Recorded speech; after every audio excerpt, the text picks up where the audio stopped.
Брук Хенсън, липсващ от 1999 година.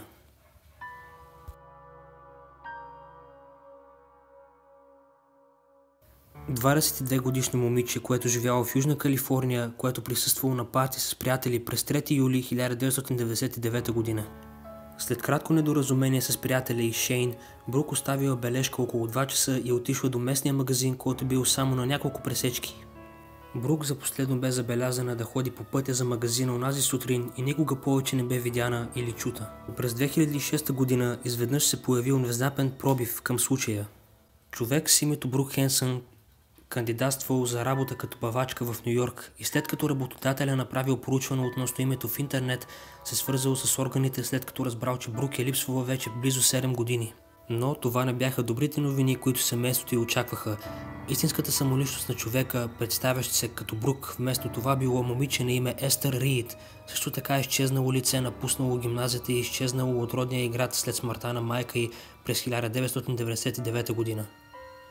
През февруари 2008 година Естър бе арестувана и осъдена на 4 години лишаване от свобода, но местонахождението на истинската Брук все още е неизвестно и никаква информация по случая не бе открита. Бенджамин Кайл, липсващ от... Бенджамин Кайл е наистина доста странен случай на изчезнало лице, тъй като в този случай миналото на Бенджамин е това, което липсва вместо самото лице. На 31 август 2004 година Кайл бе открит гол, изгорян и в безсъзнание зад едно бонище на Бъргър Кинг от техен работник в Ричмънд Хил. Работникът се обадил на полицията и Кайл бе заведен спешно в болницата. След като се събудил, той нямал почти никакъв спомен за себе си, както и никакви документи за самоличност, но твърдял, че единствено си спомня името му да е Бенджамин, без никаква представа за фамилното си име, а Кайл съставил чрез инициалите на Бъргър Кинг. Лекарите открили 3 фрактури на черепа му, за което предполагат, че е причината за амнезията му. Вече малко повече от 10 години по-късно, Кайл все още няма никакъв спомен от миналото си. Въпреки публичността, която той получи през изминалите години, невероятно никой никога не се е свързал с полицията да обяви, че го познават. Поради необичайните обстоятелства в този случай има много теории относно Кайл и миналото му. Някой дори предполагат, че всичко е измислица. А вие как мислите? Уолтер Колинс, липсващ от 1928 година. Уолтер Колинс бе 9-годишно момче, което изчезнало докато майка му била на работа. Когато тя се прибрала вкъщи, Уолтер не бил открит никъде. Тя съобщила на полицията, но те отвърнали, че той трябвало да липсва поне 24 часа преди да започнат да го търсят. Така че тя решила лично да поеме случая, като започнала да го търси по улиците. След като полицейски участък получи негативна публичност за провала им да разяснят случая, момче твърдейки, че Уолтер бе открито и публично събрание бе организирано от полицията, които искали да се реваншират за неуспешното откритие на момчето. Но след като майката, Кристин, видяла момчето, тя твърдяла, че момчето не е било неин син.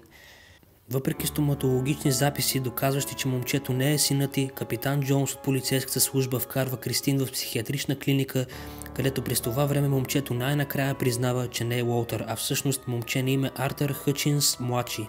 След като Кристин бе освободен от психиатрична клиника, един собственик на ранчо на име Гордън Стюарт Нордкот бе арестуван за серия от отвличания и убийства на малки момчета около района.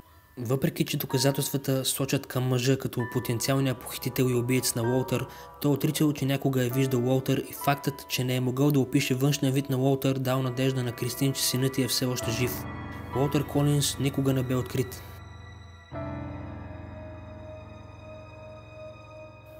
Николас Баркли, липсващ от 1994 година.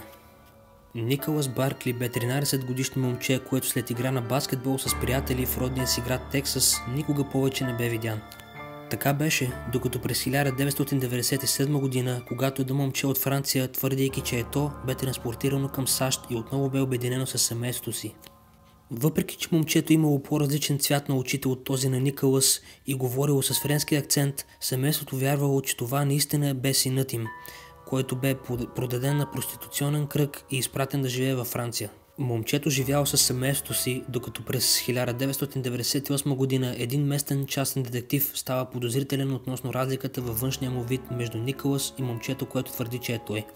През февруари 1998 година ФБР получи разрешение да разследват ДНК-то му и бе разкрито, че момчето не е било Николас, а френски измамник на име Фредерик Бурден. Бурден бе осъден на 6 години лишаване от свобода и дори той самият твърдял, че не могъл да повярва, че семейството наистина повярвало, че той е бил техния изчезнал син. Някои хора смятат, че семейството на Николас са отговорни за прикриване на местонахождението или може би дори убийството на синът им и за това се възползвали от измамата на Фредерик да прикрият случая. Маура Мърей, липсваща от 2004 година. След автомобилна катастрофа по маршрут 112 в Ню Хемпшир, САЩ, Маура Мърей, студентка на 21 години, никога повече не бе видяна. На деня на катастрофата Маура казала на професорите в университета й, че ще си взима една седмица почивка поради починала роднина, което всъщност било лъжа. По време на катастрофата й, шофьор на училищен автобус е бил забелязал да стои отстрани на пътя. Според някои доклади, Маура помолила мъжа да не се обажда на полицията, твърдейки, че тя вече се обадила на застрахователната компания и мъжът изчезнал от обстановката. След като се прибрал вкъщи, той се обадил на полицията, но Маура не могла да бъде открита никъде и никога не бе открита от тогава. Въпреки някои доказателства, предполагащи, че Маура може би искала да изчезне нарочно, семейството й все още вярва, че е била отвлечена и продължават да я търсят до днес. Години по-късно обаче, на 8 годишнината от изчезването на Маура, изникна един доста странен видеоклип в YouTube, качен от потребител с никнейма Mr. 112 Dirtbag, който се състои от възрастен мъж, смеещ се през цялото време, завършващ с текст "Честита годишнина". И до днес Маура все още не е открита. И ето видеоклипа.